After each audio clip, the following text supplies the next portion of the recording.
जयराम दा हेलो। जोहार। हाँ, जोहार विकास दा। दादा, कल आप गए राजभवन, महामहिम से मुलाकात हुई। हालांकि हाँ आपके द्वारा कहा गया सब बात अभी लोग सुन रहे हैं। जी क्या जी जी। ठोस आश्वासन मिला है महामहिम के द्वारा? हाँ, जैसा कि 2 सप्ताह पूर्व ही हमारे संगठन के माध्यम से महामहिम को एक ज्ञापन दिया गया था कि मुद्दों को लेकर, समस्याओं को लेकर, और साथ ही हमने और एक आवेदन दिया था कि आपसे हम लोग उस विषय में भेंट करना चाहते हैं। तो फिर कल ही अचानक हमारा समय आया, महामहिम के द्वारा सूचना मिली कि आपको 2 बीच का टाइम दिया गया है। तो हम लोग आनंद फानन में महामहिम के आदेशानुसार राजभवन पहुंचे और वहां सबसे पहले धन्यवाद राज्य के प्रथम नागरिक महामहिम, उन्होंने काफी गंभीरता पूर्वक हमारी बातों को सुना और उन्होंने सहमति जताई कि झारखंड वास्तव में यदि आज किसी चीज को लेकर सबसे ज्यादा परेशान है, सबसे ज्यादा अगर बाधित है, तो वह है आइडेंटिटी को लेकर कि झारखंड के लोग हैं आखिर कौन। यहाँ आज तक झारखंडी होने की परिभाषा तय नहीं हो पाई है और जब तक परिभाषा तय नहीं होगी, निसंदेह यहाँ के जो लोग हैं, यहाँ के जो मूलवासी आदिवासी हैं, उनका विकास संभव है, नहीं हो पाएगा। तो ये उनका गंभीरता पूर्वक उन्होंने बातों को सुना और अच्छा फीडबैक भी हमारे साथियों को देने का उन्होंने काम किया है और उन्होंने बातों को रखने का भी आश्वासन दिया है कि प्रखरता के साथ पक्ष के आपके पक्ष में बातों को रखी जाएंगी। अच्छा, एक बात बताइए, जैसे कल आपने कहा कि कुछ अवैध रूप से वोटर आईडी का हाँ जी जी, और आते ही हमने इसका सर्वे स्टार्ट कर दिया है। अगर आप जब भी मिलिएगा, अब सामने से आपको बहुत सारे मैं एविडेंस दिखाऊंगा जहां आपको ये बातें क्लियर हो जाएंगी कि कुछ लोग नहीं, बहुत सारे लोग हैं, जिन्हें मैं फिलहाल कुछ लोग को दिखाऊंगा कि वे यहाँ हमारे धनबाद में भी मतदान करते हैं और अपने राज्यों में मतदान करते हैं। उनका आवासीय अपने राज्यों में बना है और झारखंड में भी बना है। ये चीजें मैं कलेक्ट करना स्टार्ट कर दिया हूँ, अब जब भी आएगा आपको सामने से दिखा देंगे। अच्छा, तो महामहिम से क्या इस मामले में भी बातचीत हुई आपकी?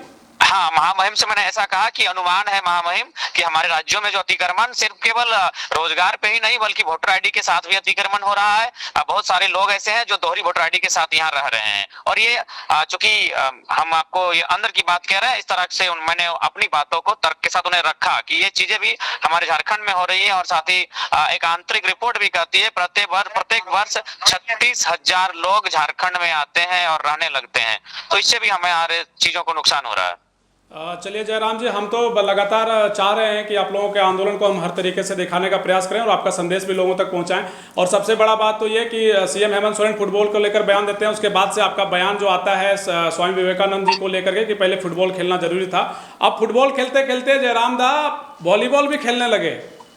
हाँ जी, वॉलीबॉल भी अच्छा खेलते हैं। इसमें भी हम लोग डिस्ट्रिक्ट लेवल पर नेहरू युवा केंद्र के द्वारा एक तत्वाधान में टूर्नामेंट होती है, उसके चैंपियन रह चुके हैं। तो है, स्पोर्ट्स पर्सन है विकास दा, इसमें कोई दो राय नहीं है। और स्टूडेंट और स्पोर्ट्स पर्सन ना हो तो फिर ठीक बात नहीं है। अच्छा, इन दिनों धनबाद के अंदर देख रहे हैं कई तरह के जो अखबार के माध्यम से और कई तरह की घटनाएं घट रही हैं, खास करके जो महिलाएं हैं या यूं कहें युवतियों के साथ इस तरह की घटनाएं लगातार हो रही हैं। क्या कहेंगे इस पर आप जयराम? जी, इस पर काफी दुख प्रकट करेंगे कि धनबाद जहां पहले सिर्फ एसपी का पोस्ट था, अब यहाँ एसएसपी के साथ ग्रामीण एसपी और सिटी एसपी का पोस्ट तय किया गया है। उसके बावजूद अगर इस प्रकार की घटनाएं विशेषकर बहनों के साथ, महिला नारी शक्ति के साथ अगर ऐसा होना बहुत दुर्भाग्य की बात है। पार्वती हत्याकांड, उसे भी आज तक सुलझा नहीं पाए, उसे आत्महत्या देने का प्रयास किया गया। ममता सोरेन दुष्कर्म हत्याकांड, टुंडी की एक गरीब आदिवासी जो नहाने के लिए जाती है, उस क्रम में उसका हत्या कर दिया जाता है दुष्कर्म के वक्त। बहुत सारी घिनौनी घटनाएं घट रही है, लेकिन प्रशासन कहीं ना कहीं नाकामयाब हो रही है। इसका परिणाम बहुत विभत्स होता हुआ दिख रहा है। समाज में काफी जो दुष्प्रचार हो रहा है कि आज कहीं ना कहीं जो हमारा विभाग है, प्रशासनिक विभाग, सरकार ठीक उदासीन रवैया, आज कहीं ना कहीं हमारी जो माताएं बहनें हैं असुरक्षित है। निसंदेह इस पर सरकार को कुछ त्वरित कदम उठाते हुए प्रशासन को भी अपने आप को एक्टिव करना होगा और जो दोषी है उन्हें पकड़ना होगा और साथ ही उन्हें एक कठोर दंड देना होगा, क्योंकि इस तरह की घटना एक जोड़ा पकड़ घटना है। नताशा, उनके साथ भी उसने तेजाब उनको डाल दिया गया। तो बहुत सारी ऐसी घटनाएं घट रही है जो दिल को झकझोर देंगी और आपको माने समाज की हैवानियत को दिखाने काम करे कि इंसान के भेष में से कौन से लोग हैं दरिंदे जो आज भी समाज में जी रहे हैं। बहुत दुख और पीड़ा और हैवानियत का विषय है कि आप किसी स्त्री के साथ इस तरह की विभत्स घटना को अंजाम देना बहुत पीड़ा का और बहुत दुख का विषय रहा। अच्छा दादा, एक बात बताइए कि आप महिलाओं को लेकर गंभीर, और महिलाएं ही देश को सशक्त बनाती हैं और बिना महिलाओं को सशक्त किए हम बेहतर विकास और बेहतर भविष्य की कामना भी नहीं कर सकते। बेहतर भविष्य और झारखंड का निर्माण के लिए भी ज़रूरी है कि महिलाओं को आगे आना ज़रूरी है। हमें ये बताइए कि जैसे आंदोलन जो हो रहे हैं, आपके आंदोलन में महिलाओं की भूमिका होती है, वो भीड़ में जरूर शामिल होती हैं, चीज़ों को सुनती हैं, लेकिन कहीं ना कहीं नेतृत्व जो है, जिस प्रकार से आप एक नेतृत्व कर रहे हैं, युवा चेहरे बन चुके हैं, लोग आपको सुनते हैं, हमें ये बताइए कि अगर जरूरत पड़ी महिलाओं को, आपको लगता है कि जरूरत है आपके आंदोलन में आगे आने की कुछ महिलाओं को? बिल्कुल, मैं तो आपको बताना चाहूंगा कि हम लोग प्रशिक्षण भी देने के लिए तैयारी कर रहे हैं कि 2 दिवसीय या 3 दिवसीय प्रशिक्षण जो हमारी महिला टीम होंगी, जिनमें हमारी बहनें हम होंगी, उन्हें प्रशिक्षित किया जाएगा, उन्हें प्रशिक्षण दिया जाएगा। और जिस प्रकार से मैं या फिर मेरे युवा साथी बातों को रखते हैं और लोगों के दिल तक उनका स्थान बन, उस प्रकार महिला वक्ताएं भी भविष्य में निखरेंगी और बेबाक बातों को तर्कपूर्ण संवैधानिक रखेंगी। अच्छा, अंतिम आपसे ये जानना चाहते हैं कि इन दिनों जैसे आप राजनीति आपकी बन रही है, कई जगह जाने का प्रोग्राम है, कई दर्शक हमारे जानना चाहते हैं कि अब अगला जो कार्यक्रम है वो आपका कहाँ है?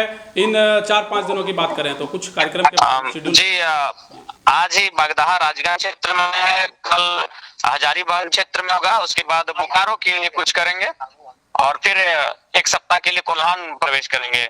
और फिर जब जनता जनार्दन तक मेरी बात पहुंच जाएगी तो अगली रणनीति तैयार करेंगे। जैसे कि पहले हमने सभा किया तो मानव श्रृंखला के लिए लोगों को तैयार किया, जब दूसरी बार सभाओं को स्टार्ट किया तो रांची कुछ करने के लिए तैयार किया, अब तीसरी बार सभाओं को स्टार्ट कर रहे हैं तो फिर नई रणनीति के साथ इस आंदोलन में कुछ नया रूपरेखा तैयार होगी और नया विजन देखने को मिलेगा।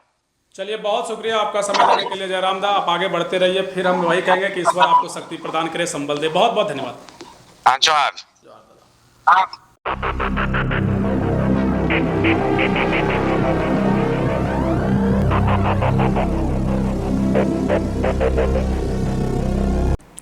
झारखंड में पत्ते से पत्तल बनाने का धंधा गांव-गांव में होता है। यहाँ बने पत्तल की मांग न केवल ग्रामीण बल्कि शहरी इलाकों में भी होती है। ग्रामीण इसे बाजारों में भी ले जाकर बेचते हैं। उनकी माने तो यह प्रदूषण नियंत्रण का अच्छा विकल्प है, लिहाजा सरकार को इसे प्रमोट करना चाहिए। गांव वालों की माने तो पत्तल 90 पैसे से लेकर 1 रुपए 20 पैसे दर में बिक जाते हैं। आजकल शादी विवाह समारोह में प्लास्टिक के पत्तल का उपयोग होता है, जो फेंके जाने के बाद प्रदूषण का कारण बनते हैं। अगर मवेशी उसे गलती से खा लें तो उनकी जान भी चली जाती है। लेकिन पत्ते के पत्तल में खाने से भोजन का स्वाद भी बढ़ता है और उपयोग के बाद फेंके जाने पर यह जानवरों का चारा भी बन जाता है। और इसी उपयोगिता और ग्रामीण आदिवासियों के रोजगार को बढ़ावा देने के लिए डबल एलिफेंट कंपनी लगातार इन प्रयासों में जुटी है। तो आइए डबल एलिफेंट के साथ कारोबार से जुड़कर आदिवासी बहुल इलाकों के आदिवासी माताओं बहनों को मजबूत करें और उन्हें रोजगार की दिशा में सहयोग करें। जय झारखंड।